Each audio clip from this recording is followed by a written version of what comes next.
स्वागत है दोस्तों आपके अपने YouTube channel study pre hub पर। और आज हम लोग डिस्कस करने वाले हैं केजीएस खान सर का 72वें बीपीएससी प्रीलिम्स एग्जाम के लिए Bihar special topic wise MCQ. और ये सेट नंबर फर्स्ट होने वाला है। तो जितना भी विजेता बैच 3.0 का है ये एमसीक्यू ये सेट नंबर फर्स्ट होने वाला है। तो इसका पीडीएफ जो हमारे Telegram channel study pre hub पर उपलब्ध है, जिसका लिंक आपको इस वीडियो के नीचे डिस्क्रिप्शन में मिल जाएगा। साथ ही साथ आपसे निवेदन है, इस वीडियो सीरीज को पूरा देखिए, एक लाइक जरूर कीजिए, चैनल पर नए तो चैनल को सब्सक्राइब कर लीजिए, बेल आइकन दबा लीजिए ताकि वीडियो का नोटिफिकेशन आप तक मिलता रहे। तो चलिए शुरुआत करते हैं और देखते हैं question number first. Question number first है कि 7वीं शताब्दी ईस्वी के एक प्राचीन मंदिर की ईंट की दीवार पर रामायण के दृश्यों को दर्शाने वाले प्लास्टर पैनल पाए गए हैं। ये कहाँ से पाया गया है? तो ये पाया गया भोजपुर में, कुल्हड़िया से। कहाँ से? और ऑप्शन सी इसका राइट आंसर हो जाएगा, कुल्हड़िया भोजपुर में। क्वेश्चन नंबर 2 है कि सन 1861 ईस्वी में बिहार के विभिन्न पुरातात्विक स्थलों की पहचान किसने की और बोध गया में स्थित बौद्ध मंदिर में ग्रेनाइट की रेलिंग की खोज किसने की? तो इसका राइट आंसर हो जाएगा option number A, Alexander Cunningham ने। ठीक है, किसने? तो अलेक्जेंडर कनिंघम, यानी ऑप्शन नंबर ए इसका राइट आंसर हो जाएगा। क्वेश्चन नंबर थर्ड है कि निम्नलिखित में से कौन से स्थान बिहार में नवपाषाण काल से संबंधित है? तो बिहार में जो नवपाषाण काल से है तो चेचर है वैशाली का, चिरांद सारण का, सेनुवार रोहतास का और तारडी गया का, यानी 1, 2, 3 और 4। तो इसका राइट आंसर हो जाएगा ऑप्शन नंबर ए, यानी केवल 1, 2, 3 और 4।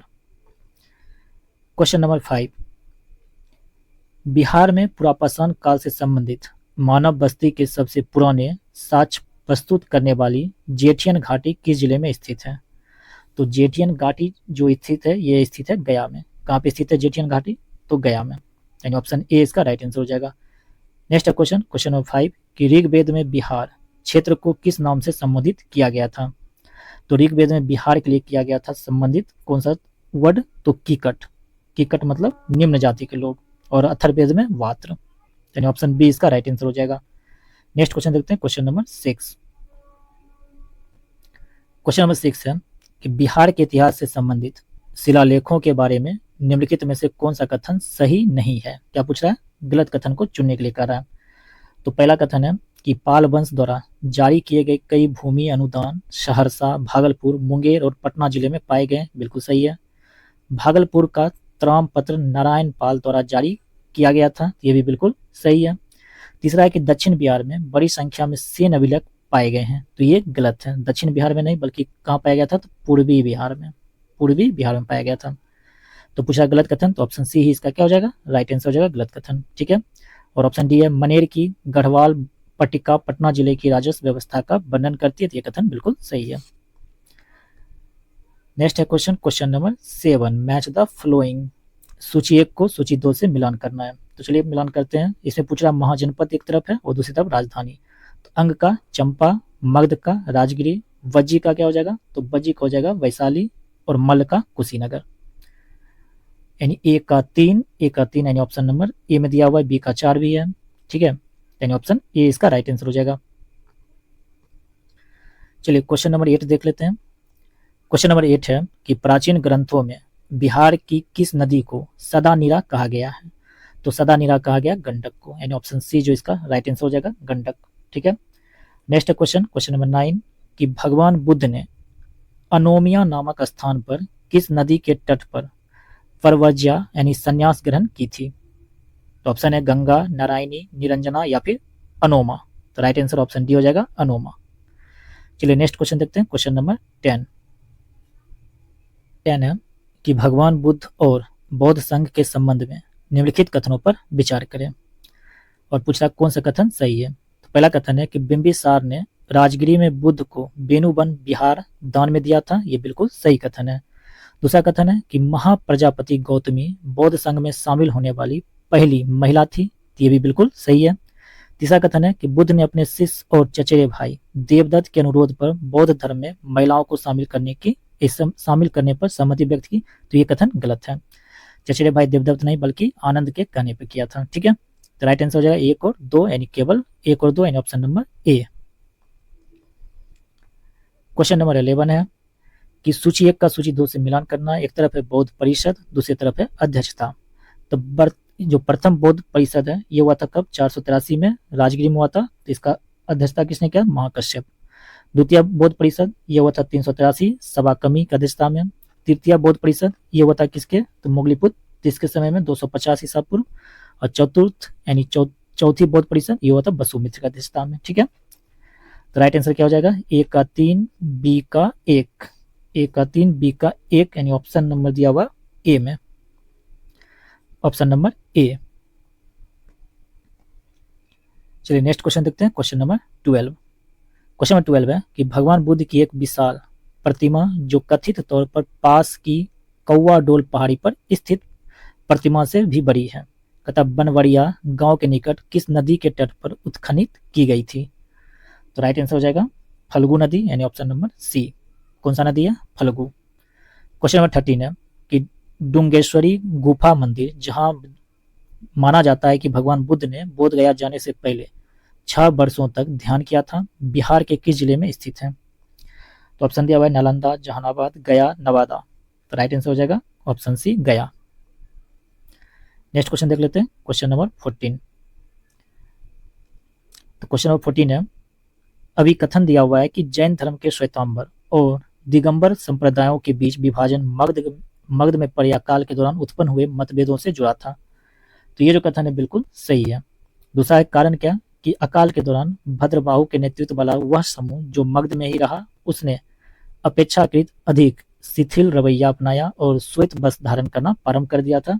तो ये जो कथन है ये गलत है, यानी कारण जो है गलत है। तो इसका राइट आंसर क्या हो जाएगा? ऑप्शन नंबर सी, ए सत्य है लेकिन आर असत्य है। क्वेश्चन नंबर 15 है सूची 1 को सूची 2 से मिलान करना है। एक तरफ है जैन स्थल, दूसरी तरफ है जिला। चलिए देखते हैं, काफी इंपॉर्टेंट क्वेश्चन है। तो लछुआर मंदिर तो ये कहाँ है? तो जमुई में। कहाँ है? तो जमुई। ठीक है। मणियार मठ, तो मठ जो होगा ये कहाँ होगा? नालंदा। मसाद जैन मंदिर ये कहाँ है? तो भोजपुर में। चंपापुरी वासुपूज जिनालय तो ये कहाँ है? तो ये भागलपुर में। और बावन पोखर जैन मंदिर वैशाली। ठीक है, बावन पोखर जैन मंदिर वैशाली। तो राइट आंसर हो जाएगा,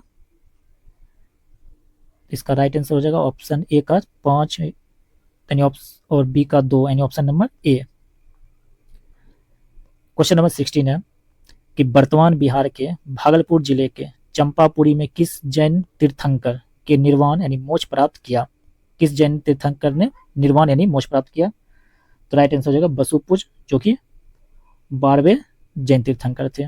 ठीक है, नेक्स्ट क्वेश्चन देखते हैं, क्वेश्चन नंबर 17। अभी कथन दिया हुआ है कि महावीर ने गोशाल मस्करी पुत्र के नियतिवाद के सिद्धांत का समर्थन किया। तो ये कथन गलत है। कारण है कि गोशाल मस्करी पुत्र द्वारा यानी मखलीपुत्र गोशाल द्वारा स्थापित आजीवक संप्रदाय का मानना था कि सभी घटनाएं पूर्व निर्धारित होती है और मानवीय प्रयास व्यर्थ है। तो ये कथन सही है। तो राइट आंसर हो जाएगा ऑप्शन नंबर डी, ए असत्य है लेकिन आर सत्य है।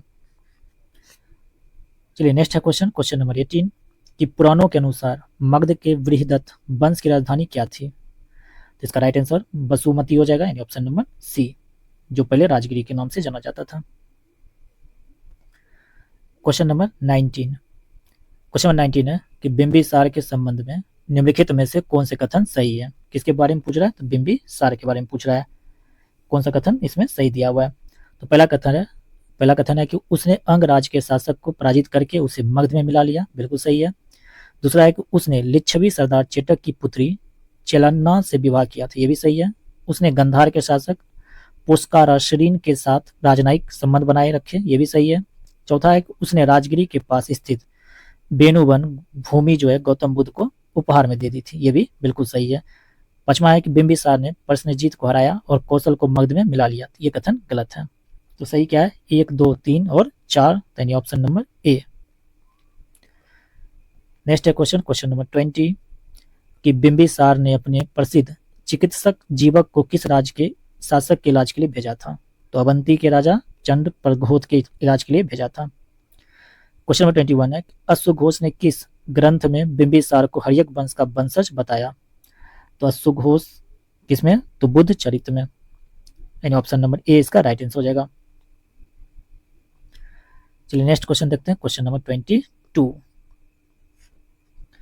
क्वेश्चन नंबर 22 है कि अजात शत्रु के संबंध में निम्नलिखित में से कौन से कथन सही है?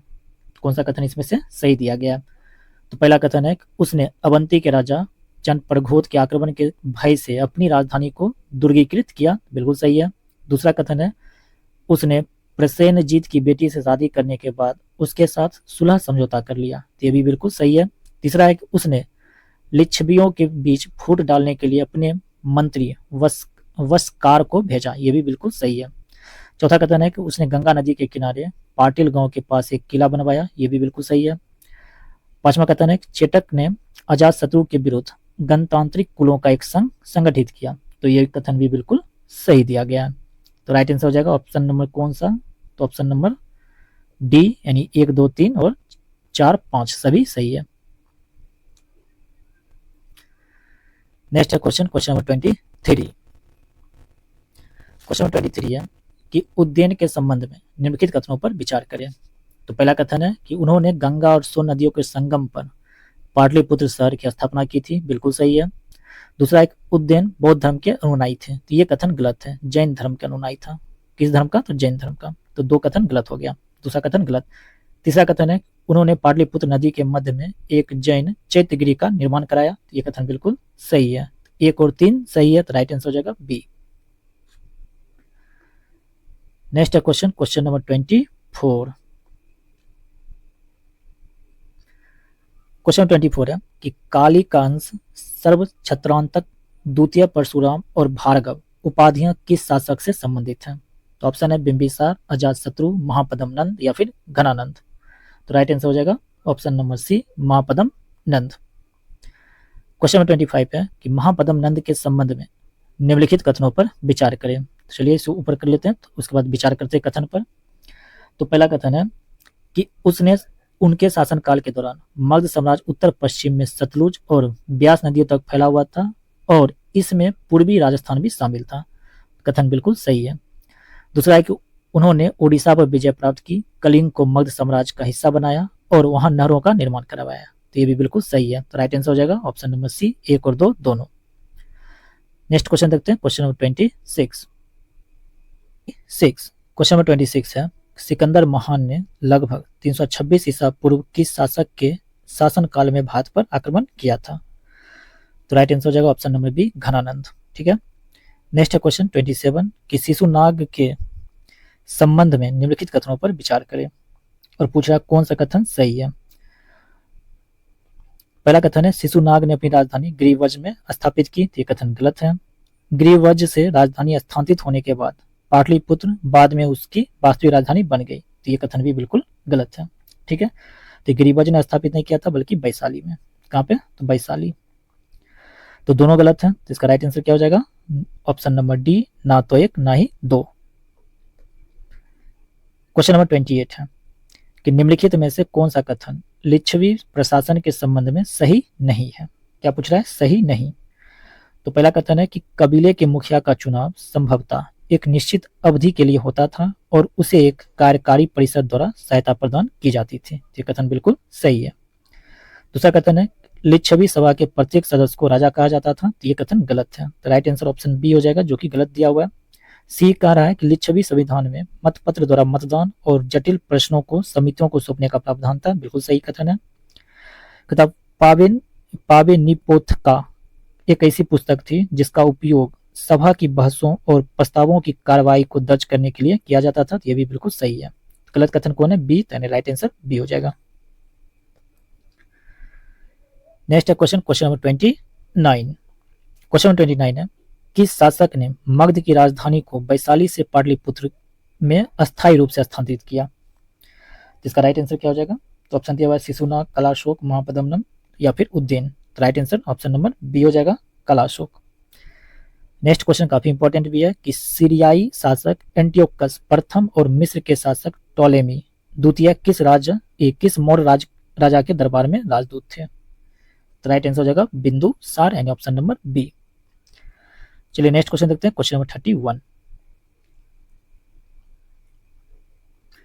क्वेश्चन नंबर 31 है कि अशोक नाम के उल्लेख से संबंधित निम्नलिखित शिलालेखों पर विचार करें। तो पूछ रहा है किसमें अशोक का नाम उल्लेख है। पहला है मौस्की शिलालेख, गुर्जरा शिलालेख, नैतुर शिलालेख या फिर उदय गोलम शिलालेख।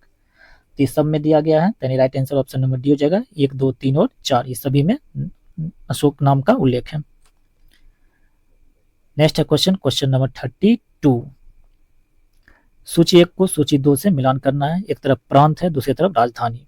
अवंती का उज्जैनी हो जाएगा, दक्षिणापथ सुवर्णगिरी, प्राची का क्या हो जाएगा, कलिंग का तोसली और प्राची का पाटलिपुत्र। तो देख लीजिए इसका राइट आंसर क्या हो जाएगा, ए का 3, बी का 4, ए का 3, बी का 4 यानी option number A. Next question देखते हैं, क्वेश्चन नंबर 33। कहता है मौर्यकालीन अर्थव्यवस्था और कराधान प्रणाली के संबंध में निम्नलिखित में से कौन सा कथन सही नहीं है। क्या पूछ रहा है, सही नहीं पूछ रहा है, ठीक है।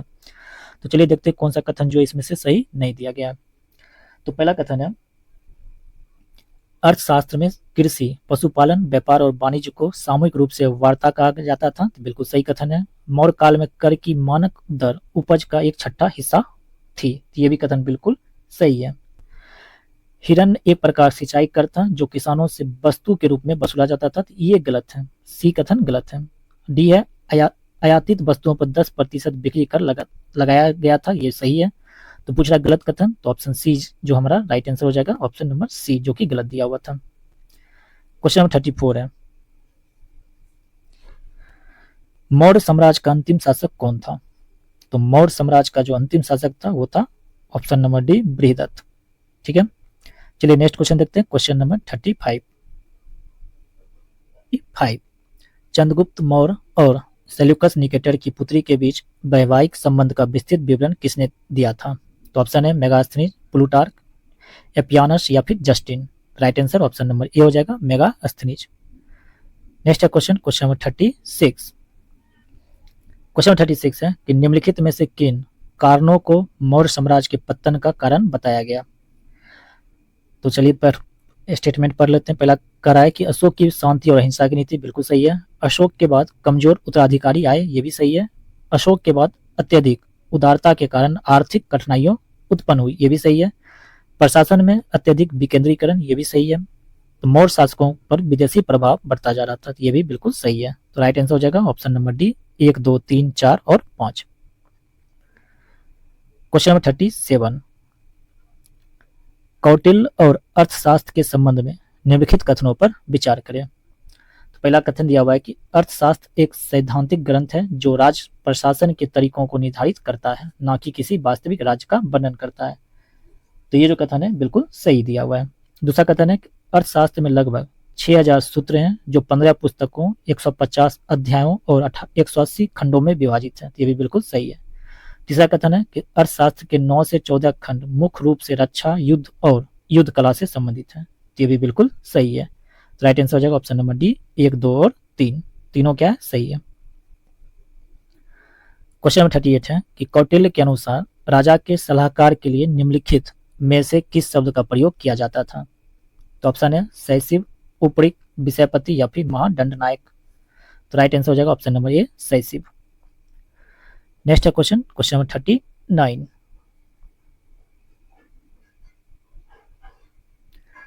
क्वेश्चन 39 है कि पाटलिपुत्र के बारे में मेगास्थनीज के वर्णन के संबंध में निम्नलिखित में से कौन से कथन सही है। क्या पूछ रहा है, कौन सा कथन इसमें से सही दिया गया है। तो पहला कथन है कि मेगास्थनीज ने पाटलिपुत्र का वर्णन एक गहरी खाई और लकड़ी की चहार दीवारी से घिरा हुआ बताया था, बिल्कुल सही है। उन्होंने बताया कि शहर का प्रशासन 6 बोर्डों के माध्यम से कार्य करता था जिनमें से प्रत्येक में 5 सदस्य होते थे, ये भी बिल्कुल सही है। तीसरा है कि मेगास्थनीज ने पाटलिपुत्र की लंबाई लगभग 9.33 मील और चौड़ाई 1.75 मील बताई थी, ये भी बिल्कुल सही है। चौथा कथन है कि उन्होंने उल्लेख किया कि पाटलिपुत्र शहर ऊंचे चट्टानी भूभाग पर स्थित था जो पहाड़ियों से घिरा हुआ था, ये कथन गलत है, ठीक है। 1, 2 और 3 सही है। तो राइट आंसर हो जाएगा ऑप्शन नंबर ए, केवल 1, 2, 3।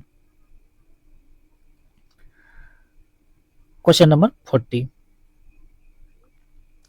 कहता बदाथी का कुंभा, बापिया का कुंभा और गोपी का कुंभा नामक गुफाएं बिहार की किस पहाड़ी से संबंधित हैं। तो ये किस पहाड़ी से संबंधित है, तो इसका राइट आंसर क्या हो जाएगा, तो इसका राइट आंसर हो जाएगा नागार्जुनी पहाड़ी, यानी ऑप्शन नंबर सी, जहानाबाद। कहाँ स्थित है, जहानाबाद। नेक्स्ट है क्वेश्चन 41। बराबर की गुफाओं के संबंध में निम्नलिखित कथनों पर विचार करें बराबर की गुफाओं के संबंध में। चलिए पहले क्वेश्चन का स्टेटमेंट पढ़ लेते हैं, उसके बाद देखते हैं कौन सा इसमें से सही आने वाला है। पूछा कथन सही कि बराबर गुफाओं में लोमस ऋषि गुफा, सुदामा गुफा, विश्वकर्मा गुफा और कर्ण चौपार गुफा शामिल है। ये कथन बिल्कुल सही है। ये गुफाएं एकाशम ग्रेनाइट चट्टान को काटकर बनाई गई है, ये भी बिल्कुल सही है। ठीक है, नेक्स्ट है कि बराबर गुफाओं का निर्माण सम्राट दशरथ मौर्य ने आजीवक तपस्वियों के उपयोग के लिए करवाया था। ठीक है, तो ये जो कथन है ये भी बिल्कुल सही है। तो राइट आंसर हो जाएगा ऑप्शन नंबर डी। 1, 2 और 3 तीनों सही है, क्योंकि आजीवकों के लिए करवाया गया था। क्वेश्चन नंबर 42 है कि पुष्यमित्र शुंग के संबंध में निम्नलिखित में से कौन से कथन सही है। किसके बारे में पूछ रहा है? पुष्यमित्र शुंग के संबंध में। तो पहला कथन है कि पुष्यमित्र के शासनकाल के दौरान विदिशा भी साम्राज्य की राजधानी थी, बिल्कुल सही है। उनके पुत्र अग्निमित्र ने विदिशा में कुमारा मात्र यानी शाही प्रतिनिधि के रूप में कार्य किया था, यह भी बिल्कुल सही है। तीसरा है कि पुराणों के अनुसार पुष्यमित्र ने 2 अश्वमेध यज्ञ किए थे, यह भी बिल्कुल सही है। कथा मालविका निमित्रम के रचयिता कालिदास पुष्यमित्र शुंग के समकालीन थे, तो ये गलत है, ये कथन गलत है। ठीक है, तो राइट आंसर हो जाएगा केवल 1, 2 और 3। नेक्स्ट क्वेश्चन देखते हैं, क्वेश्चन नंबर 43। ड्रेमेटियस प्रथम और मेनांडर प्रथम जैसे शासकों के नेतृत्व में यवनों यानी इंडो ग्रीक ने मुख्य रूप से किस शासक के शासनकाल के दौरान भारत पर आक्रमण किया था? किसके शासनकाल में किया? तो पुष्यमित्र शुंग के शासनकाल में, यानी ऑप्शन बी इसका राइट आंसर हो जाएगा। क्वेश्चन नंबर 44 है कि बिहार में किस स्थान पर खुदाई के दौरान मथुरा के लाल बलुआ पत्थर में टेराकोटा के अवशेष मिले हैं, जिनमें कुषाण कालीन विशेषताओं और पोशाक को दर्शाया गया है? तो ऑप्शन है वैशाली, कुम्भहार, राजगीर या फिर चिरौंद। तो right answer option number B हो जाएगा कुम्भहार। कहां हो जाएगा? कुम्भहार। क्वेश्चन नंबर 45 कहता बिहार में गुप्त प्रशासन के संबंध में निम्नलिखित में से कौन सा कथन सही नहीं है? तो पहला कथन है गुप्त काल के दौरान तिराभुक्ति उत्तरी बिहार के क्षेत्र के समान था, बिल्कुल सही है। मगध भुक्ति गुप्त अभिलेखों में उल्लेखित प्रांतीय विभाजनों में से एक था, ये भी बिल्कुल सही है।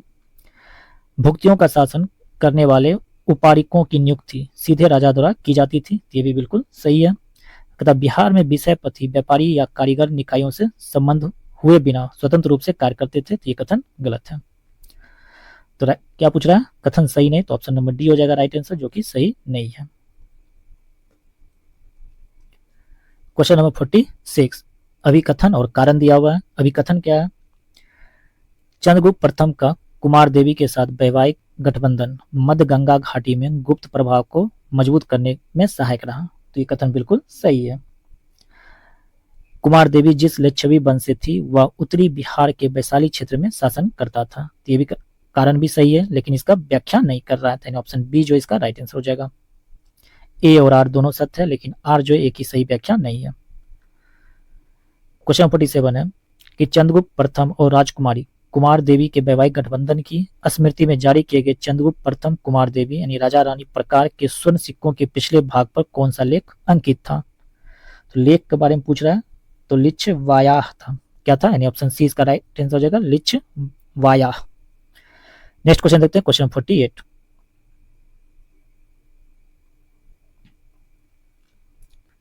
क्वेश्चन 48 है कि गुप्तकालीन प्रांतीय प्रशासन के संबंध में निम्नलिखित कथनों पर विचार करें।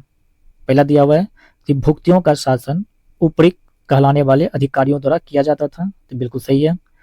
विषय भुक्ति के अधीनस्थ क्षेत्रीय इकाइयां थी, ये भी सही है। तीसरा है कि कुछ मामलों में आयुक्तों का उल्लेख विषयों के प्रशासकों के रूप में किया गया, ये भी बिल्कुल सही है। तो राइट आंसर हो जाएगा ऑप्शन नंबर डी 1, 2 और 3 तीनों। क्वेश्चन 49 है कि पूर्वी भारत में गुप्त प्रशासन के संबंध में निम्नलिखित कथनों पर विचार करें। तो चलिए विचार करते हैं। पूछ रहा है कथन सही, कौन सा कथन सही है? तो पहला कथन है कि नागर श्रेष्ठी ने जिला प्रशासन में व्यापारियों के हितों का प्रतिनिधित्व किया, तो बिल्कुल सही कथन है। कहता प्रथम कुलीक किसान समूह का प्रतिनिधित्व करते थे, तो ये गलत है। कहता सार्थवाह का अर्थ कारवां व्यापारियों का मुखिया होता था, तो ये कथन सही है। 1 और 3 सही है, तो राइट आंसर हो जाएगा C, option number C. Question number 50 कहता गुप्त काल में पुंडवर्धन भुक्ति के नाम से जाना जाने वाला प्रांत मुख्य रूप से किस क्षेत्र से मेल खाता था? तो ये मेल खाता है किससे? तो उत्तर बंगाल से, एंड ऑप्शन सी इसका राइट आंसर हो जाएगा। क्वेश्चन 51 है कि गुप्त काल के बिहार के संबंध में निम्नलिखित कथनों पर विचार करें। तो 3 कथन दिया हुआ है, पूछ रहा है कथन सही, कौन सा कथन सही है? तो पहला कथन है कि गुप्त प्रांतों के विभाजन में मगध भुक्ति का उल्लेख मिलता है, बिल्कुल सही है। प्रशासन की सबसे निचली इकाई ग्राम थी, ये भी सही है। ग्रामीण गांव के मुखिया के रूप में कार्य करता था, तो ये भी बिल्कुल सही है। तो राइट आंसर हो जाएगा डी, 1, 2 और 3 तीनों सही है। नेक्स्ट क्वेश्चन देखते हैं, क्वेश्चन नंबर 50। क्वेश्चन नंबर 52, गुप्त काल के दामोदरपुर त्रामपत्र अभिलेख महत्वपूर्ण है क्योंकि वे क्या करता था? तो पुंडवर्धन भुक्ति में उपारिकों की नियुक्ति का उल्लेख करते हैं, तो ऑप्शन बी जो इसका राइट आंसर हो जाएगा। क्वेश्चन नंबर 53 है कि गुप्त काल की कौन सी प्रशासनिक इकाई उत्तरी बिहार क्षेत्र के अनुरूप थी? तो ऑप्शन दिया हुआ है अहिक्षेत्र, तिराभुक्ति, अवमुक्त या फिर देवव्रत। तो राइट आंसर क्या हो जाएगा? तो right answer option number B हो जाएगा, तिराभुक्ति। नेक्स्ट है क्वेश्चन, क्वेश्चन नंबर 54, कहता गुप्तोत्तर काल में मगध में परवर्ती गुप्त राजवंश की स्थापना किसने की थी? तो गुप्तोत्तर काल में जो मगध में परवर्ती गुप्त राजवंश की स्थापना किसके द्वारा किया गया था? तो कृष्ण गुप्त के द्वारा, एंड ऑप्शन बी इसका राइट आंसर हो जाएगा। क्वेश्चन नंबर 55 है कि गुप्त काल के बाद के बिहार के संबंध में निम्नलिखित में से कौन सा कथन सही नहीं है? तो पहला कथन है कि कुमार गुप्त तृतीय ने प्रयाग तक अपने अधिकार का विस्तार किया और मौखरी शासक को पराजित किया, सही है। शशांक ने बोधगया में महाबोधि वृक्ष को क्षति पहुंचाई थी, ये भी बिल्कुल सही है। आदित्य सेन ने मगध, उत्तरी बिहार और पूर्वी बिहार पर अपना शासन स्थापित किया, तो ये भी बिल्कुल सही है। ऑप्शन डी है कि कन्नौज के यशोवर्मन ने लगभग 725 ईस्वी में आदित्य सेन को हराया था, तो ये कथन गलत है। तो राइट आंसर हो जाएगा ऑप्शन नंबर डी जो कि सही नहीं है। नेक्स्ट है क्वेश्चन, क्वेश्चन नंबर 56, हून शासक मिहिर कुल ने पाटलिपुत्र पर आक्रमण करने के बाद किस गुप्त शासक को पराजित किया? तो ऑप्शन है कुमारगुप्त प्रथम, स्कंदगुप्त, नरसिम्ह गुप्ता बलादित्य या फिर बुद्धगुप्त। तो राइट आंसर हो जाएगा ऑप्शन नंबर सी, नरसिम्हगुप्त बलादित्य को पराजित किया था। क्वेश्चन नंबर 57 है कि फैयान के संबंध में निम्नलिखित कथनों पर विचार करें। तो पहला कथन है कि फो कु ची एक यात्रा वृत्तांत है जिसे चीनी बौद्ध भिक्षु फैयान ने लिखा है, जिसमें उन्होंने 399 से 414 ईस्वी के दौरान भारत और श्रीलंका में अपनी यात्राओं का वर्णन किया, ये बिल्कुल सही है। दूसरा है कि स्कंदगुप्त के शासनकाल के दौरान फैयान ने भारत की यात्रा की थी, तो ये कथन गलत है। तो सही पूछ रहा है तो केवल ये हो जाएगा, यानी option number A. Next question देखते हैं, क्वेश्चन 58, किस पाल शासक ने कन्नौज पर कब्जा किया और पंजाब तथा पूर्वी राजस्थान के सामंती शासकों की उपस्थिति में एक भव्य दरबार आयोजित किया? तो ऑप्शन है गोपाल, धर्मपाल, देवपाल या फिर महिपाल। तो राइट आंसर हो जाएगा बी, धर्मपाल। क्वेश्चन 59 है कि धर्मपाल को मुंगेर के निकट किस शासक ने पराजित किया था? तो इसका राइट आंसर हो जाएगा ऑप्शन नंबर बी, नागभट्ट द्वितीय ने किया था पराजित। क्वेश्चन नंबर 60 है कि किस पाल शासक ने नालंदा विश्वविद्यालय का पुनरुद्धार किया और उसके रख रखाव के लिए 200 गांव दान में दिए? ये भी काफी इंपॉर्टेंट क्वेश्चन है। तो इसका राइट आंसर हो जाएगा Dharmapal, and option number B. Question number 61, अरब व्यापारी सुलेमान ने पाल साम्राज्य को किस नाम से संबोधित किया था? तो ऑप्शन दिया हुआ है गौर, रोहमा, बैरेंद्र या फिर कामरूप। तो राइट आंसर हो जाएगा ऑप्शन नंबर बी, रोहमा। नेक्स्ट है क्वेश्चन, क्वेश्चन नंबर 62, दक्षिण पूर्व एशिया के किस राजवंश ने नालंदा में एक मठ के रखरखाव के लिए देवपाल से गांव देने का अनुरोध किया था? तो इसका राइट आंसर क्या हो जाएगा? तो इसका राइट आंसर हो जाएगा ऑप्शन नंबर बी, शैलेंद्र राजवंश। क्वेश्चन नंबर 63 है कि देवपाल के संबंध में निम्नलिखित में से कौन सा कथन सही नहीं है? क्या पूछ रहा है? सही नहीं यानी गलत कथन। तो पहला है कि उसने प्रयाग ज्योतिषपुर पर पाल अधिकार का विस्तार किया, सही है। उसने उड़ीसा के कुछ हिस्सों को पाल प्रभाव के अधीन कर लिया था, ये भी बिल्कुल सही है। उसने दक्षिण पूर्व एशियाई बौद्ध शासकों के साथ मैत्रीपूर्ण संबंध बनाए रखे, तो ये भी कथन जो बिल्कुल सही है। उसने ध्रुव को पराजित किया और राष्ट्रकूट साम्राज्य को पाल साम्राज्य में मिला लिया, ये कथन गलत है। तो पूछ रहा है कौन सा कथन सही नहीं है, तो ऑप्शन डी इसका राइट आंसर हो जाएगा, जो कि गलत है। क्वेश्चन 64 है कि शीलभद्र, धर्मकीर्ति, आर्यदेव और चंद्रकीर्ति किस प्राचीन विद्या केंद्र से संबंधित थे? तो ऑप्शन है विक्रमशिला, उदंतपुरी, नालंदा या फिर तक्षशिला। तो राइट आंसर ऑप्शन सी हो जाएगा, नालंदा। लास्ट में ऑप्शन था तक्षशिला। ठीक है, नेक्स्ट है क्वेश्चन 65। किस राजवंश के शासन काल में बौद्ध विद्वान शांत रक्षित और दीपांकर यानी अतीश को तिब्बत आमंत्रित किया गया था? तो राइट आंसर हो जाएगा कौन सा? तो ऑप्शन दिया हुआ है मौर्य वंश, पाल राजवंश, कण्व वंश या फिर गुप्त वंश। तो right answer option number B हो जाएगा, पाल राजवंश। नेक्स्ट है क्वेश्चन 66 कि किस प्रतिहार शासक ने मगध और उत्तरी बंगाल पर अपना अधिकार बढ़ाया? तो ये बढ़ाया था महेंद्रपाल प्रथम ने, यानी ऑप्शन सी जो इसका राइट आंसर हो जाएगा। चलिए नेक्स्ट क्वेश्चन देखते हैं, क्वेश्चन नंबर 67। नंबर 67, पूर्व की ओर विस्तार करने के प्रयास में किस प्रतिहार शासक को पाल शासक देवपाल ने पराजित किया था? तो ऑप्शन है नागभट्ट प्रथम, मिहिर भोज, महेंद्रपाल प्रथम या फिर महिपाल। तो राइट आंसर मिहिर भोज हो जाएगा, option number B. Question number 68, कारण और कथन दिया हुआ है। कथन दिया हुआ है कि प्रतिहारों के साथ संघर्ष की अधिकांश अवधि के दौरान बिहार पालों के नियंत्रण में क्या रहा? तो नियंत्रण में रहा। ठीक है, दूसरा कथन है कि बिहार और पूर्वी उत्तर प्रदेश पालों और प्रतिहारों के बीच विवाद के प्रमुख क्षेत्र थे। तो दोनों बिल्कुल सही है, तो यानी राइट आंसर हो जाएगा ऑप्शन नंबर ए और आर दोनों सत्य है, और आर जो है एक ही सही व्याख्या भी है। क्वेश्चन नंबर 69 है कि पाल काल में बिहार में प्रचलित प्रशासनिक संरचना के संबंध में निम्नलिखित में से कौन सा कथन सही नहीं है? गलत कथन चुनने के लिए कह रहा है। तो पहला कथन है कि विषयपति विषय पर अपना अधिकार रखता था और राजस्व संग्रह तथा कानून व्यवस्था की देखरेख करता था। तो बिल्कुल सही है। उपरिक्त सीधे प्रशासित क्षेत्रों में प्रांतीय गवर्नर के रूप में कार्य करता था, ये भी सही है।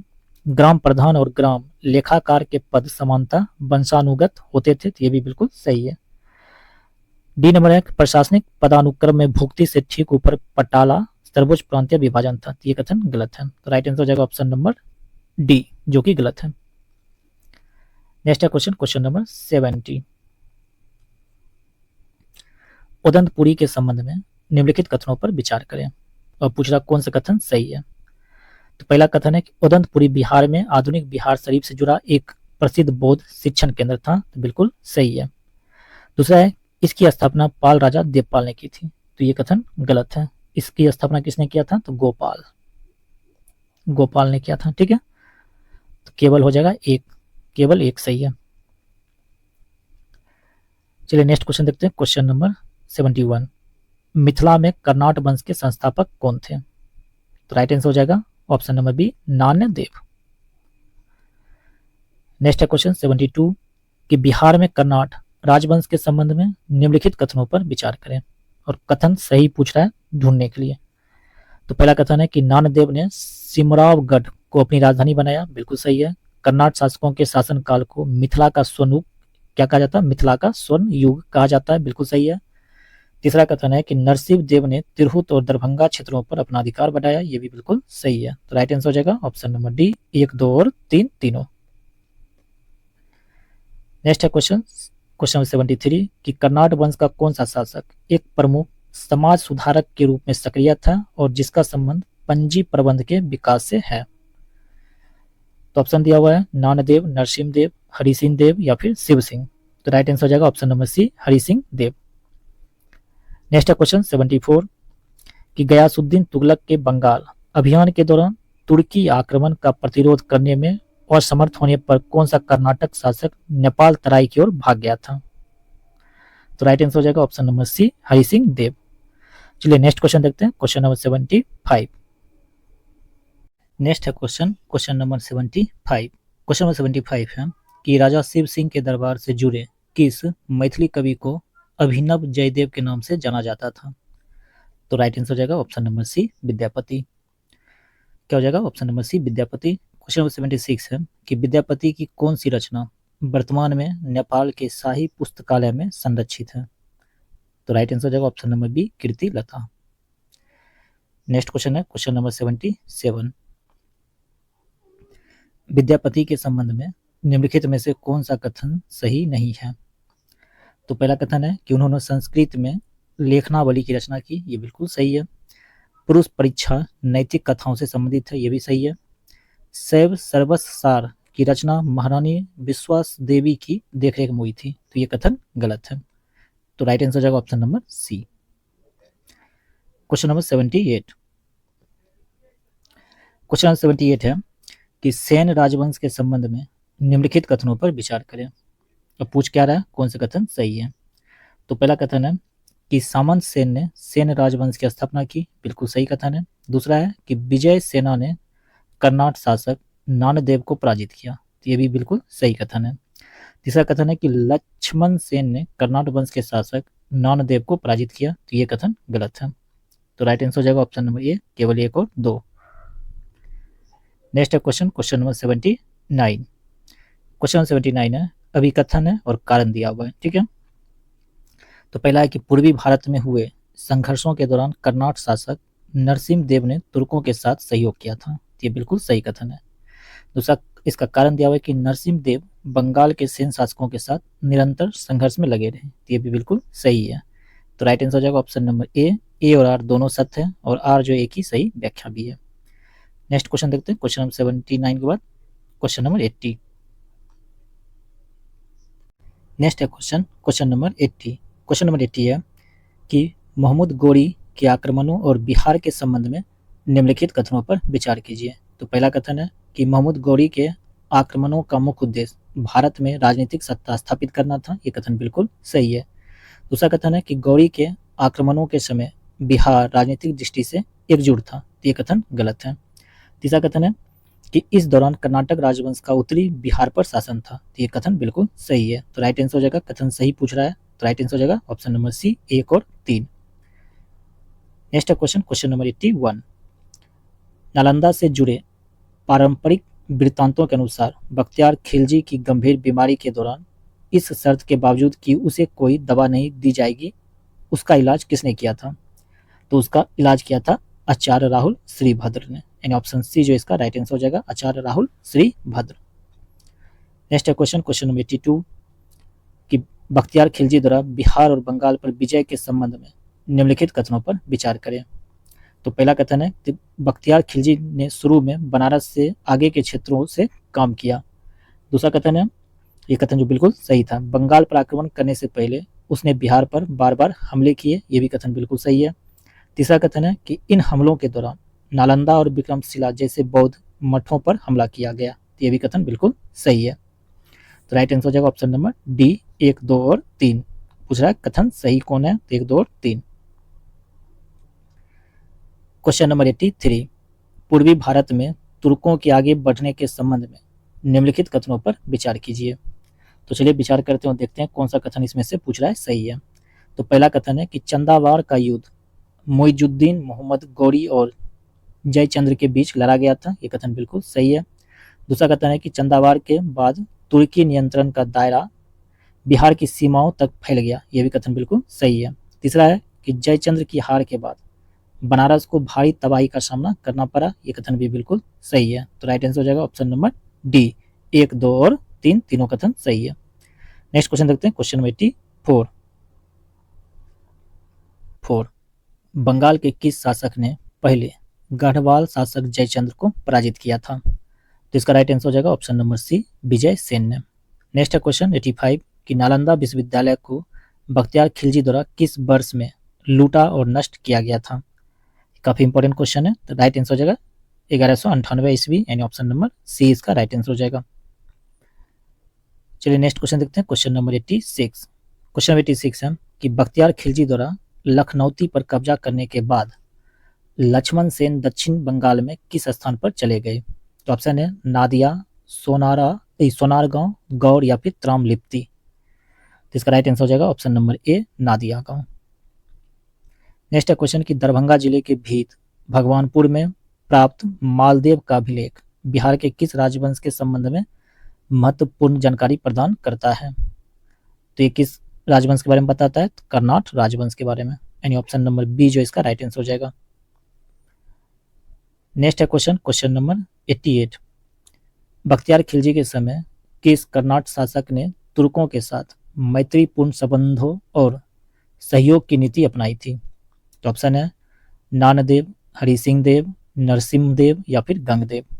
तो राइट आंसर हो जाएगा ऑप्शन नंबर सी, नरसिम्ह देव। नेक्स्ट है क्वेश्चन नंबर 89। क्वेश्चन नंबर 89 है कि इल्तुतमिश के शासनकाल के दौरान बिहार के संबंध में निम्नलिखित कथनों पर विचार कीजिए। तो पहला कथन दिया हुआ पूछ रहा है कि कौन सा कथन सही है। तो पहला कथन जो दिया हुआ है कि सन 1211 ईस्वी में गयासुद्दीन ने बंगाल में अपना स्वतंत्र अधिकार स्थापित किया और बिहार के तिरहुत क्षेत्र से कर वसूलना शुरू कर दिया। ये कथन बिल्कुल सही है। दूसरा कथन है कि बंगाल के शासक हिसामुद्दीन को पराजित करने के बाद इल्तुतमिश ने बिहार और बंगाल को दो अलग अलग प्रांतों में संगठित किया। ये भी कथन बिल्कुल सही है। तो राइट आंसर हो जाएगा ऑप्शन नंबर सी, 1 और 2 दोनों। चलिए नेक्स्ट क्वेश्चन देखते हैं, क्वेश्चन नंबर 90। क्वेश्चन नंबर 90 है कि मलिक जानी को किस दिल्ली सुल्तान द्वारा बिहार का प्रशासक नियुक्त किया गया था? ये भी क्वेश्चन काफी इंपॉर्टेंट है। तो राइट आंसर हो जाएगा ऑप्शन नंबर बी, इल्तुतमिश के द्वारा। नेक्स्ट है क्वेश्चन नंबर 91। अभिकथन और कारण दिया हुआ है, चलिए इसको देखते हैं। क्वेश्चन दिया हुआ है कि अभिकथन में कि बिहार के तिरहुत क्षेत्र में तुगलक काल के सिक्के मिले हैं। तो ये जो कथन है ये कथन बिल्कुल सही है। कारण क्या है कि बिहार में तुगलक सत्ता की स्थापना और प्रशासन से संबंधित जानकारी हजरत सैफुद्दीन याहिया मनेरी से जुड़ी रचनाओं जैसे मलफूजात और मनाकिब उल असफिया से प्राप्त होती है। तो ये भी कारण सही है। ठीक है, तो इसका right answer option number B, लेकिन ये जो कारण इसका सही व्याख्या नहीं कर रहा है। ए और आर दोनों सही है, लेकिन आर जो है कि सही व्याख्या नहीं है। तो ऑप्शन नंबर बी जो इसका राइट आंसर हो जाएगा। नेक्स्ट है क्वेश्चन नंबर 92 कि निम्नलिखित में से किसने दरभंगा में एक किला और एक जमा मस्जिद का निर्माण करवाया? तो ऑप्शन है फिरोज शाह तुगलक, गयासुद्दीन तुगलक, मोहम्मद बिन तुगलक या फिर सिकंदर लोदी। तो right answer option number C हो जाएगा, मोहम्मद बिन तुगलक। नेक्स्ट है क्वेश्चन नंबर 93 कि कहा जाता है कि तुगलकों द्वारा पराजित होने के बाद हरि सिंह देव ने किसकी सहायता से नेपाल क्षेत्र में शरण ली थी? तो ऑप्शन दिया हुआ है गंगादेव, विद्यापति, जयदेव या फिर उमापति धर। तो राइट आंसर हो जाएगा, तो इसका जो राइट आंसर है आप लोग कमेंट बॉक्स में जरूर दीजिएगा। ठीक है, हम लोग देखते हैं क्वेश्चन नंबर 94। तुगलक काल में बिहार की राजधानी क्या थी? तो तुगलक काल में बिहार की राजधानी थी बिहार शरीफ, यानी ऑप्शन नंबर सी जो इसका राइट आंसर हो जाएगा। चलिए नेक्स्ट क्वेश्चन देखते हैं, क्वेश्चन नंबर 95 कि लोधी काल के दौरान बिहार के संबंध में निम्नलिखित कथनों पर विचार कीजिए। और पूछ क्या रहा है कि उपयुक्त कथनों में से कौन से सही हैं। तो पहला कथन है कि सिकंदर लोधी ने हुसैन शाह सरकी के विद्रोह को दबाने के बाद बिहार पर अपना अधिकार स्थापित कर लिया। कथन बिल्कुल सही है। दूसरा कथन है कि सिकंदर लोधी ने तिरहुत से खिराज वसूलने के लिए मुबारक खान को नियुक्त किया। यह भी कथन बिल्कुल सही है। तीसरा कथन है कि सन 1504 ईस्वी में बंगाल के अलाउद्दीन ने सारण और तिरहुत पर सिकंदर लोधी के आधिपत्य को स्वीकार कर लिया। तो ये कथन गलत है। तो क्या पूछ रहा है सही कथन? तो राइट आंसर हो जाएगा 1 और 2, यानी ऑप्शन नंबर ए इसका राइट आंसर हो जाएगा, 1 और 2। नेक्स्ट क्वेश्चन देखते हैं, क्वेश्चन नंबर 96। किस लोधी शासक के शासनकाल में बिहार के सूबेदार दारिया खान नुहानी ने विद्रोह किया था? तो राइट आंसर हो जाएगा option number C, Ibrahim Lodhi के शासनकाल में। नेक्स्ट क्वेश्चन कि मोहम्मद शाह नुहानी जिन्होंने बाद में बिहार को एक स्वतंत्र राज्य घोषित किया था, किस नाम से अधिक जाने जाते थे? इसका नाम था Bahar Khan, and option number B जो इसका राइट आंसर हो जाएगा। Next question number 98। सन 1504 में दिल्ली और बंगाल के बीच हुए समझौते के बाद किस क्षेत्र के शासक ने सिकंदर लोधी की अधीनता स्वीकार कर ली थी? तो ऑप्शन दिया हुआ है अंग और मगध, चंपारण और गया, सारण और तिरहुत या फिर मिथिला और वैशाली। तो right answer option number C हो जाएगा, सारण और तिरहुत। नेक्स्ट क्वेश्चन नंबर 99 कि इल्तुतमिश के गद्दी पर बैठने के समय बंगाल और बिहार का राजा स्वयं को किसने घोषित किया था? तो ये घोषित किया था अली मर्दन खान ने। ठीक है, यानी ऑप्शन बी जो इसका राइट आंसर हो जाएगा, अली मर्दन खान। नेक्स्ट क्वेश्चन नंबर 100 अभी कथन दिया हुआ है, कारण दिया हुआ है। ठीक है, तो चलिए देखते हैं। तो पहला कथन है कि 13वीं शताब्दी के अधिकांश भाग में बंगाल और बिहार दिल्ली के नियंत्रण से बाहर रहे। ये कथन बिल्कुल सही है। कारण क्या है कि बलबन की मृत्यु के बाद बुगरा खान ने दिल्ली के सिंहासन के लिए संघर्ष करने के बजाय बंगाल में अपनी स्वतंत्रता घोषित कर दी। तो कारण भी बिल्कुल सही है और इसका सही व्याख्या भी है।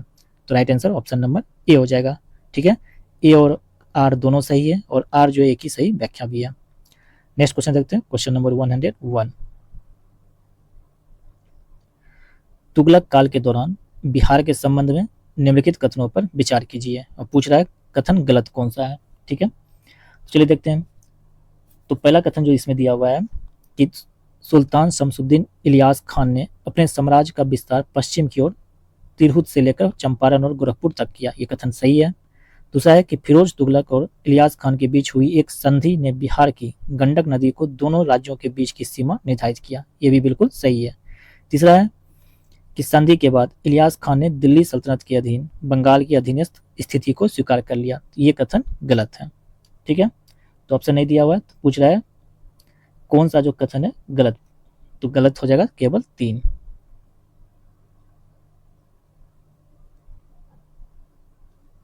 Question number 102। कहता ओइन वारों के अधीन मिथिला के संबंध में निम्नलिखित कथनों पर विचार कीजिए। तो पहला कथन है कि विद्यापति की कीर्ति लता को ओइन वार वंश के कालानुक्रमिक इतिहास के लिए एक महत्वपूर्ण स्रोत माना जाता है। बिल्कुल सही है। कहता ओइन वार वंश की राजधानी वर्तमान मधुबनी जिले के सुगौना में स्थित थी। ये भी सही है। तीसरा है कि स्वतंत्र हिंदू राज्य के विनाश के बाद गयासुद्दीन तुगलक ने कामेश्वर को मिथिला के सिंहासन पर बिठाया। ये भी सही है। तो राइट आंसर हो जाएगा ऑप्शन नंबर डी। 1, 2 और 3 तीनों सही है। चलिए नेक्स्ट क्वेश्चन है 103 कि मिथिला पर अपने शासनकाल के दौरान किस शासक ने तुगलकपुर यानी तिरहुत में एक टकसाल स्थापित की थी। तो इसका राइट आंसर हो जाएगा मोहम्मद तुगलक ने, यानी ऑप्शन नंबर सी जो इसका राइट आंसर हो जाएगा मोहम्मद तुगलक। नेक्स्ट है क्वेश्चन नंबर 104 कि बिहार में शमसुद्दीन इलियास शाह की गतिविधियों के संबंध में निम्नलिखित कथनों पर विचार कीजिए। तो चलिए विचार करते हैं। पूछ रहा है कौन सा कथन सही है। तो पहला कथन है कि उन्होंने तिरहुत में अपने अभियान के दौरान हाजीपुर शहर की स्थापना की। बिल्कुल सही है।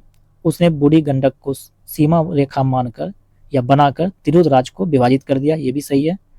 चंपारण और गोरखपुर के राजाओं ने अपनी वफादारी उसके प्रति प्रदर्शित की। ये भी बिल्कुल सही है। तो राइट आंसर हो जाएगा ऑप्शन नंबर डी। 1, 2 और 3 तीनों सही है।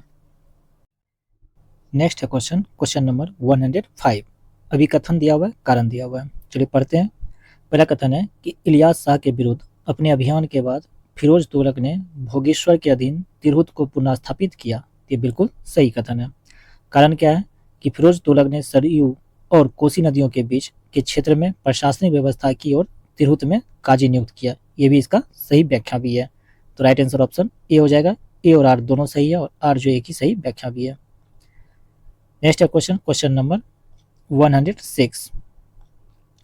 मिथिला के ओइनवार वंश का प्रथम शासक कौन था। तो राइट आंसर हो जाएगा कामेश्वर ठाकुर, यानी option number C.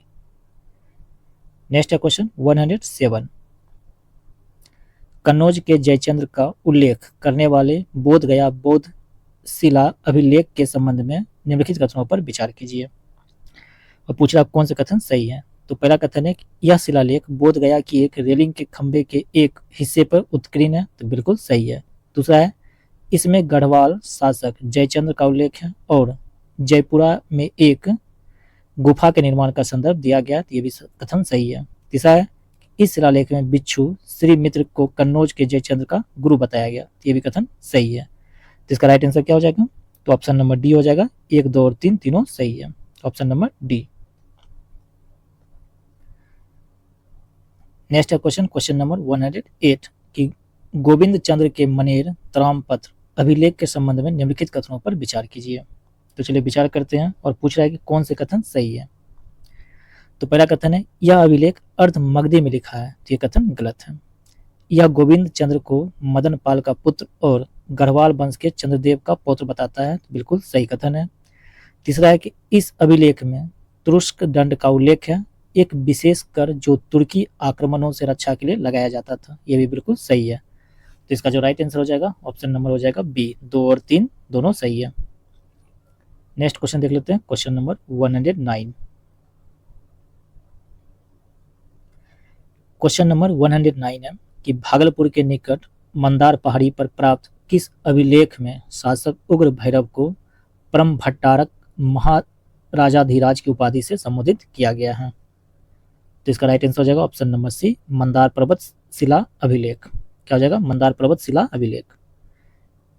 Question number 110 है कि तुगलक काल में बिहार की राजधानी क्या थी? तो इसका राइट आंसर हो जाएगा option number B, Bihar Sharif.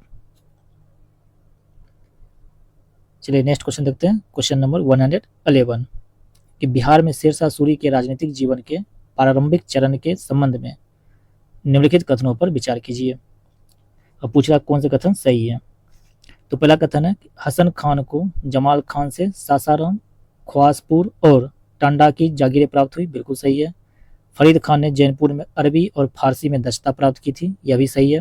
Hasan Khan की मृत्यु के बाद इब्राहिम लोदी ने जागीर सीधे शेर खान को लौटा दी, ये भी सही है। तो इसका जो राइट आंसर क्या हो जाएगा? इसका right answer option number D हो जाएगा। 1, 2 और 3 तीनों सही है। नेक्स्ट है क्वेश्चन 112। शेरशाह सूरी के अधीन कौन सा प्रशासनिक अधिकारी सैन्य व्यवस्था के प्रमुख के रूप में कार्य करता था तथा सेना की भर्ती और अनुशासन की देखरेख करता था? तो ऑप्शन है दीवाने रसालत, दीवाने अर्ज, दीवाने इंशा या फिर दीवाने कजा। तो इसका राइट आंसर हो जाएगा ऑप्शन नंबर बी, दीवाने अर्ज। नेक्स्ट है क्वेश्चन 113। शेरशाह के प्रांतीय प्रशासन के संबंध में निम्नलिखित कथनों पर विचार कीजिए और कौन से कथन सही है उसको ढूंढना है। तो पहला कथन है शेरशाह ने साम्राज्य को 47 सरकारों में विभाजित किया, बिल्कुल सही है। 1541 के बंगाल विद्रोह के बाद बंगाल को 19 सरकारों में पुनर्गठित किया गया, ये भी सही है। तीसरा है कि प्रत्येक सरकार का प्रशासन संयुक्त रूप से एक सिकदार ए सिकदारन और एक मुंसिफ ए मुंसिफान द्वारा किया जाता था, ये भी बिल्कुल सही है। तो राइट आंसर हो जाएगा क्या? तो ऑप्शन नंबर डी, 1, 2 और 3 तीनों सही है। नेक्स्ट क्वेश्चन देख लेते हैं। नेक्स्ट है क्वेश्चन नंबर 114। शेरशाह के राजस्व प्रशासन के अंतर्गत किसानों को जारी किया जाने वाला वह दस्तावेज जिसमें भूमि का विवरण और राजस्व की मांग निर्दिष्ट होती थी, किस नाम से जाना जाता था? तो इसे किस नाम से जाना जाता? इसे कबूलियत के नाम से जाना जाता था, यानी ऑप्शन ए जो इसका राइट आंसर हो जाएगा। नेक्स्ट है क्वेश्चन 115 कि शेरशाह की न्यायिक एवं गुप्तचर व्यवस्था के संबंध में निम्नलिखित कथनों पर विचार कीजिए और कौन से कथन सही है उसको ढूंढना है। तो पहला कथन है शेरशाह हर बुधवार शाम को न्यायिक कार्रवाई की स्वयं अध्यक्षता करते थे, सही कथन है। आपराधिक मामलों की सुनवाई काजी करते थे जबकि राजस्व विवादों का निपटारा मुंसिफ करते थे, ये भी बिल्कुल सही कथन है। तीसरा है कि खुफिया और डाक संचार विभाग दरोगा एक डाक चौकी के अधीन कार्य करता था, ये भी बिल्कुल सही है। तो इसका जो राइट आंसर हो जाएगा ऑप्शन नंबर डी हो जाएगा। 1, 2 और 3 तीनों सही है। नेक्स्ट है क्वेश्चन नंबर 116 कि वह मकबरा जिसे शेरशाह सूरी की सर्वश्रेष्ठ स्थापत्य उपलब्धि माना जाता है कहाँ स्थित है? तो यह है सासाराम में स्थित। कहाँ स्थित है? सासाराम में, ठीक है। नेक्स्ट है क्वेश्चन कि शेरशाह सूरी ने किस वर्ष पाटलिपुत्र को पटना नाम से पुनः स्थापित किया? कब किया था? तो 1541 में, एंड ऑप्शन सी जो इसका राइट आंसर हो जाएगा 1541। नेक्स्ट है क्वेश्चन कि हुमायूं और शेरशाह सूरी के बीच संघर्ष के संबंध में निम्नलिखित कथनों पर विचार कीजिए। तो पूछ रहा कौन से कथन सही है, तो चलिए देखते हैं। तो पहला कथन है कि बिहार में आगे बढ़ने से पहले हुमायूं ने बंगाल में गौड़ किले पर कब्जा कर लिया, ये कथन बिल्कुल सही है। तो किस किस में दिया हुआ है? तो ए में दिया हुआ है, सी में दिया हुआ है, बाकी 2 और डी भी दिया हुआ है, ठीक है। तो चलिए आगे देख लेते हैं। गौड़ में हुमायूं के लंबे प्रवास के दौरान शेरशाह ने जैनपुर, बनारस और कन्नौज पर अपने अधिकार का विस्तार किया, ये भी सही है। तीसरा है कि चौसा में हार के बाद हुमायूं ने 1540 में कन्नौज के युद्ध में शेरशाह को निर्णायक रूप से पराजित किया, ये गलत कथन है, ठीक है। तो 1 और 2 सही है, तो राइट आंसर हो जाएगा ऑप्शन नंबर ए, केवल 1 और 2, ये 3 नंबर गलत है। चलिए नेक्स्ट क्वेश्चन देखते हैं, क्वेश्चन नंबर 119। क्वेश्चन दिया हुआ है कि शेरशाह सूरी से जुड़े निम्नलिखित युद्धों का उनके संबंधित वर्षों से मिलान कीजिए। एक तरफ लड़ाई है, अभियान है, दूसरी तरफ वर्ष है। तो चलिए मिलान करते हैं। चौसा का युद्ध हुआ था 1539 में, कन्नौज का हुआ था 1540 में, रायसेन का युद्ध हुआ था 1543 में और रोहतास का 1541 में। तो इसका राइट आंसर क्या हो जाएगा? तो ये हो जाएगा ऑप्शन नंबर किस में दिया हुआ है? ऑप्शन नंबर डी में दिया हुआ है। ठीक है, नेक्स्ट है क्वेश्चन 120 कि बिहार में मुगल प्रशासन के संबंध में निम्नलिखित कथनों पर विचार कीजिए और कौन सा कथन सही है उसको ढूंढना है। तो पहला कथन है कि महेश ठाकुर ने अकबर के एक फरमान के माध्यम से तिरहुत के चौधरी और कानून नागो का पद प्राप्त किया। बिल्कुल सही है। अकबर के शासनकाल में चेरों सरदारों को पूरी तरह से अधीनता स्वीकार करने के लिए विवश होना पड़ा। ये भी कथन बिल्कुल सही है। तो राइट आंसर हो जाएगा ऑप्शन नंबर सी, 1 और 2 दोनों कथन।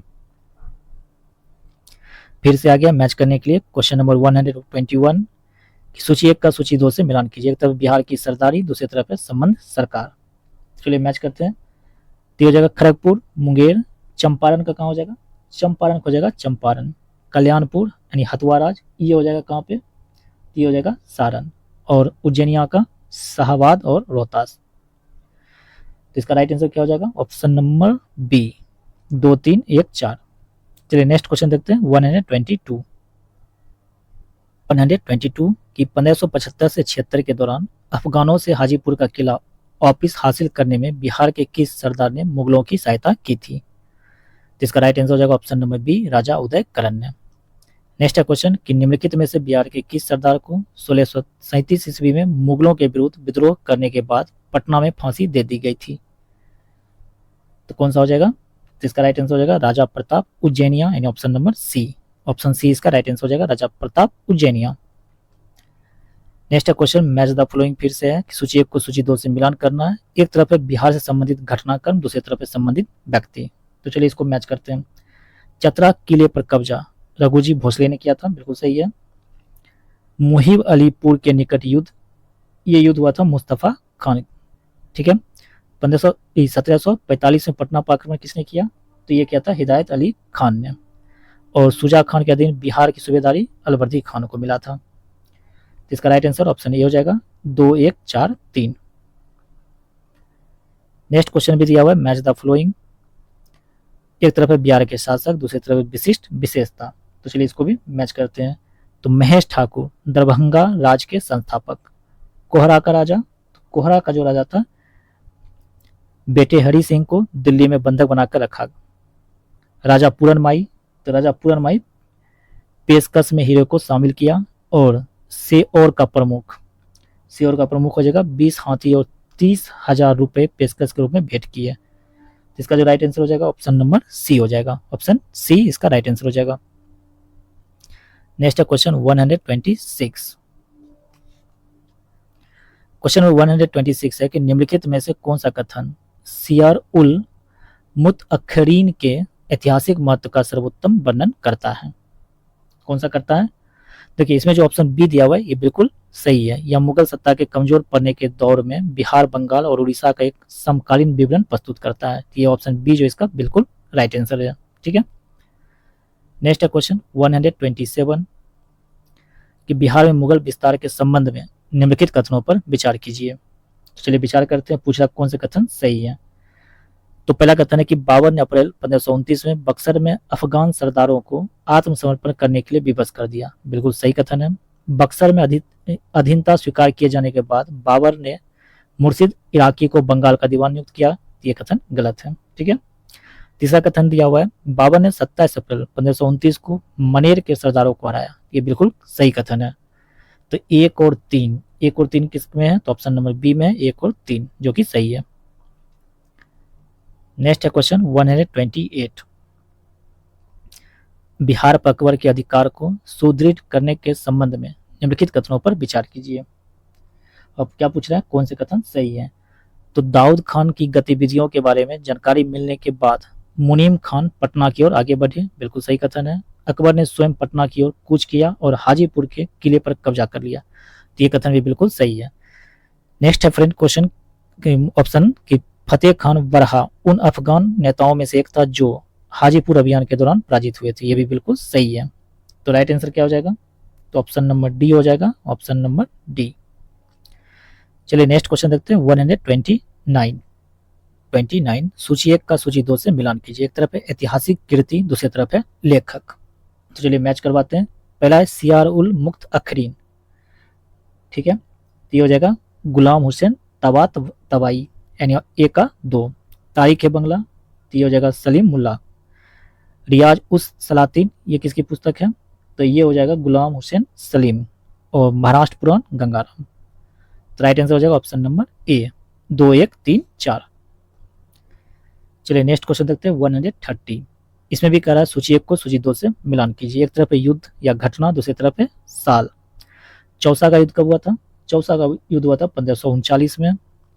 अकबर का हाजीपुर अभियान, ये हुआ था 1574 में। कन्नौज का युद्ध हुआ था 1540 में।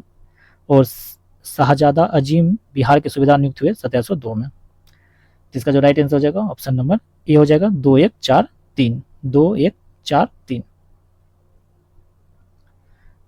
Question number 131।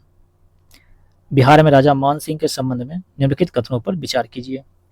तो पहला क्वेश्चन दिया हुआ है कथन कि राजा मान सिंह ने गिद्धौर के शासक राजा पूरनमल को हराया, बिल्कुल सही कथन है। उन्होंने 1574 में मिथिला के शासक राजा रमेश को हराया, ये कथन गलत है, ठीक है। रोहतासगढ़ बिहार में उनके प्रमुख केंद्रों में से एक था, ये कथन बिल्कुल सही है। तो 1 और 3 सही है, तो राइट आंसर हो जाएगा ऑप्शन नंबर ए, केवल 1 और 3। चलिए नेक्स्ट क्वेश्चन देखते हैं 132।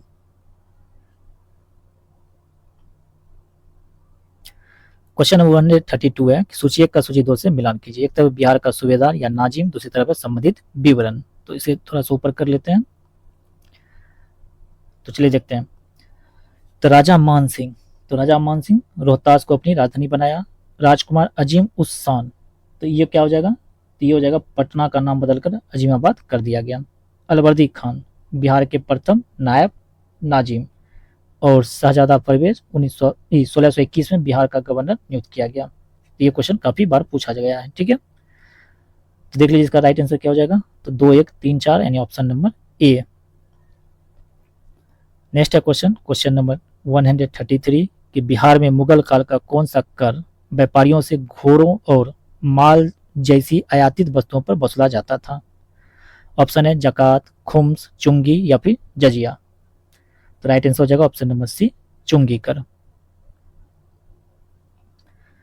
नेक्स्ट है क्वेश्चन कि बिहार में करानी शासकों के संबंध में निम्नलिखित कथनों पर विचार कीजिए।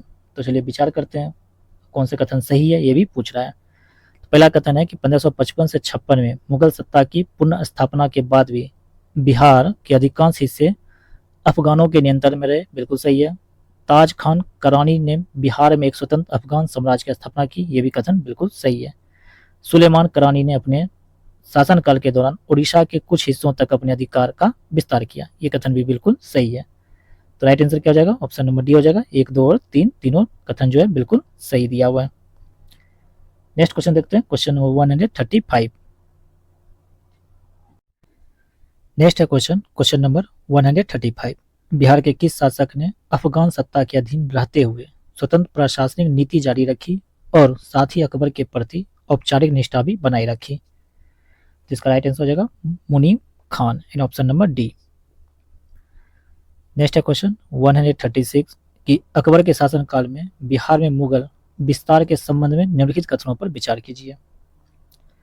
और पूछा कौन से कथन सही है। पहला कथन है कि अकबर ने अफगान प्रतिरोध को दबाने के लिए स्वयं पटना की ओर कूच किया, बिल्कुल सही है। फतेह खान ने बरहा सहित अफगान सरदारों की हार के बाद हाजीपुर के किले पर कब्जा कर लिया गया, ये भी बिल्कुल सही है। हाजीपुर पर कब्जे के तुरंत बाद मुनीम खान को बिहार का सूबेदार नियुक्त किया गया, ये कथन भी बिल्कुल सही है।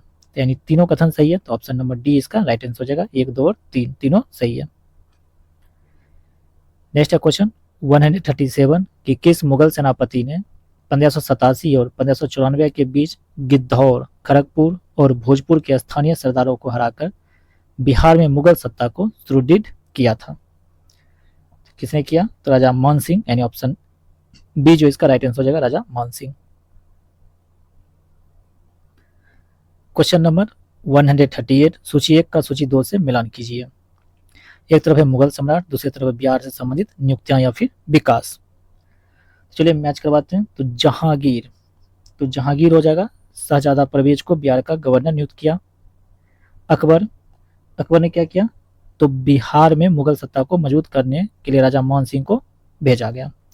औरंगजेब राजकुमार अजीम उस शान को बिहार का सूबेदार नियुक्त किया और फर्रुखसियर पटना में औपचारिक राजाभिषेक किया गया। तो इसका राइट आंसर क्या हो जाएगा, तो ऑप्शन नंबर बी, यानी ऑप्शन बी इसका राइट आंसर हो जाएगा। 3142। Next question, question number 139। मध्यकाल के दौरान बिहार में सूफीवाद के प्रसार के संबंध में निम्नलिखित कथनों पर विचार कीजिए। और पूछ रहा कौन से कथन सही है। पहला कथन है कि उत्तरी बिहार सत्तारी सिलसिला का एक महत्वपूर्ण केंद्र बनकर उभरा, बिल्कुल सही है। दक्षिण बिहार में सुहरावादी और फिरदौसी सिलसिले का प्रभाव देखने को मिला, यह भी सही है। कि बिहार शरीफ मखदूम आहिया मनेरी की गतिविधियों से जुड़ गया, यह भी सही है। तो इसका राइट आंसर क्या हो जाएगा, तो ऑप्शन नंबर डी हो जाएगा। 1, 2 और 3 तीनों कथन सही है। नेक्स्ट क्वेश्चन 140 कि मखदूम आहिया मनेरी के संबंध में निम्नलिखित कथनों पर विचार करें और कौन से कथन सही है उसको ढूंढना है। तो पहला कथन है कि मनेर स्थित उनकी समाधि बड़ी दरगाह के नाम से प्रसिद्ध है, ये कथन बिल्कुल सही है। उनके मकबरे पर सिकंदर लोदी और बाबर दोनों ही गए थे, ये भी सही है। वह कथा सुहरवादी परंपरा से जुड़े थे, सुहरवादी परंपरा से जुड़े हुए थे, ये भी बिल्कुल सही है। तो right answer option number D हो जाएगा। 1, 2 और 3 तीनों सही है।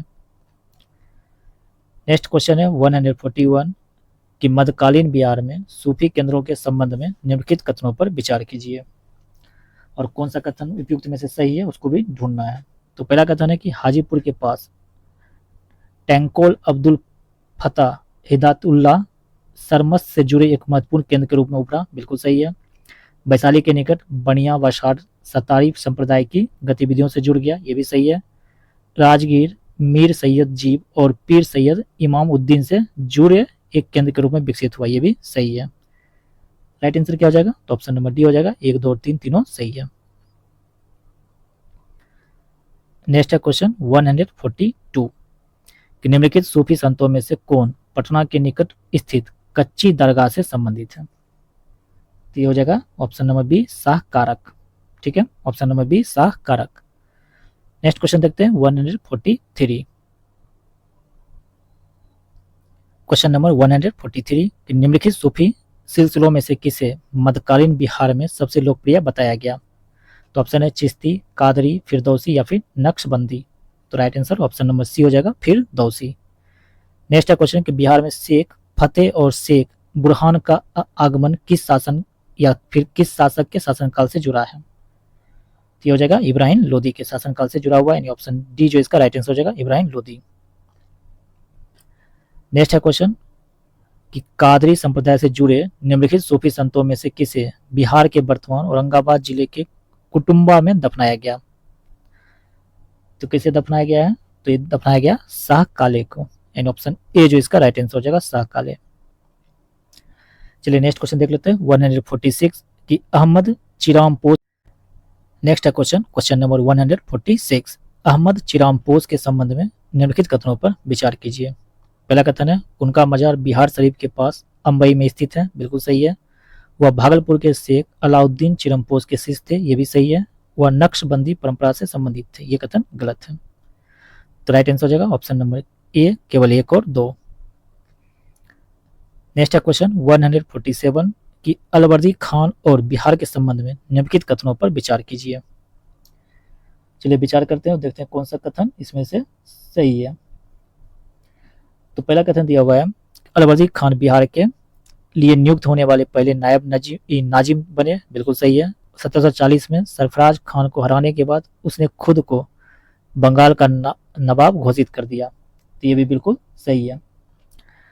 बालाजी बाजीराव के नेतृत्व में मराठा सेनाओं ने उनके कार्यकाल के दौरान बिहार पर आक्रमण किया, तो ये कथन भी बिल्कुल सही है। तो राइट आंसर हो जाएगा ऑप्शन नंबर डी, 1, 2 और 3 तीनों सही है। नेक्स्ट क्वेश्चन देखते हैं 148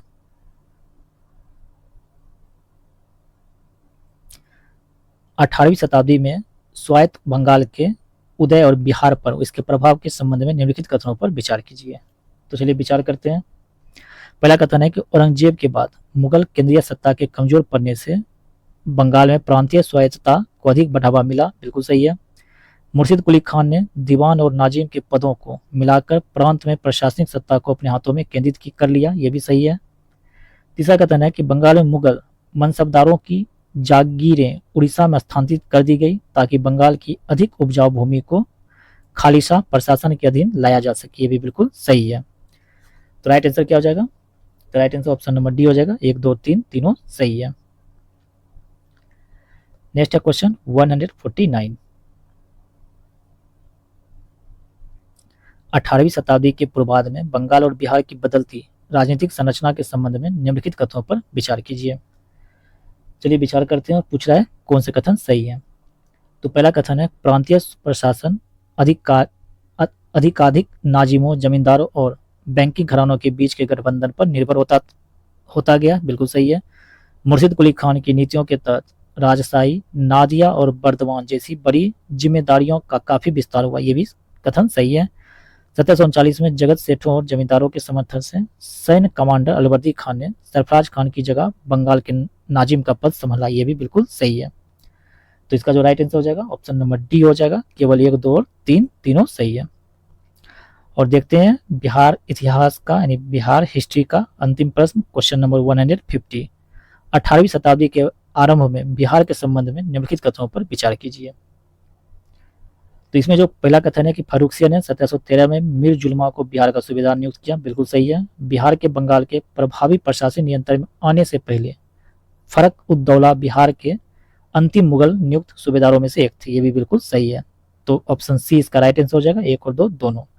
तो ये जो था विजेता बैच का बिहार स्पेशल, ठीक है, हिस्ट्री, बिहार स्पेशल हिस्ट्री का, जो कि क्वेश्चन नंबर 1 से लेकर 150 तक हम लोगों ने डिस्कस कर लिया। ठीक है। इसका पीडीएफ हमारे टेलीग्राम चैनल पर उपलब्ध है, जिसका लिंक आपको इस वीडियो के नीचे डिस्क्रिप्शन में देखने को मिल सकता है। ठीक है। और साथ ही साथ इसका पार्ट 1 जो है डिस्कस हो चुका था। पार्ट 1 का लिंक भी आपको इस वीडियो के नीचे डिस्क्रिप्शन में मिल जाएगा। साथ ही साथ टेलीग्राम चैनल का भी लिंक मिल जाएगा, तो आप उससे आप इसका पीडीएफ प्राप्त कर सकते हैं। चलिए मिलते हैं नेक्स्ट पार्ट के साथ, जिसमें हम लोग बिहार के ज्योग्राफी को डिस्कस करेंगे या फिर बिहार के मॉडर्न इतिहास को डिस्कस करेंगे। ठीक है। तो वीडियो को लाइक शेयर सब्सक्राइब जरूर कीजिएगा। जय हिंद।